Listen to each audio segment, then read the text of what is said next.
Ahmedabad Mehsana highway પર ગુડાનો road પહોળો કરવા માટે આજ સવારથી દબાણ હટાવ ઝુંબેશ શરૂ કરવામાં આવી। મહેસાણા તરફ જતો રસ્તા પર દબાણ હટાવવામાં આવ્યા। જ્યાં સુધી સંપૂર્ણપણે દબાણ દૂર નહીં થાય ત્યાં સુધી દબાણ હટાવવાની કામગીરી ચાલુ રાખવામાં આવશે તેવી જાહેરાત। ગાંધીનગર આમતક ન્યૂઝ બ્યુરોમાંથી જે.કે. પટેલનો એક વિસ્તૃત અહેવાલ।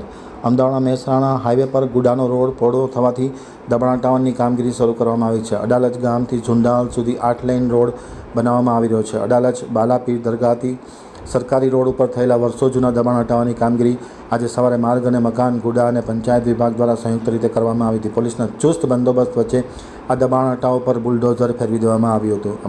અમદાવાદ મહેસાણા હાઈવે પર ટ્રાફિકની સમસ્યા નિવારવા માટે આ રોડ પહોળો કરવાનો રાજ્ય સરકારે નિર્ણય લીધો છે। ત્યારબાદ અમદાવાદ મહેસાણા વચ્ચે આવતા તમામ દબાણો હટાવવાની કામગીરી ચાલુ રાખવામાં આવી છે। જ્યાં સુધી દબાણ સંપૂર્ણપણે દૂર નહીં કરવામાં આવે ત્યાં સુધી દબાણ હટાવવાનું ચાલુ રાખવામાં આવશે એમ સંબંધિત અધિકારીઓએ માહિતી આપતા જણાવ્યું હતું।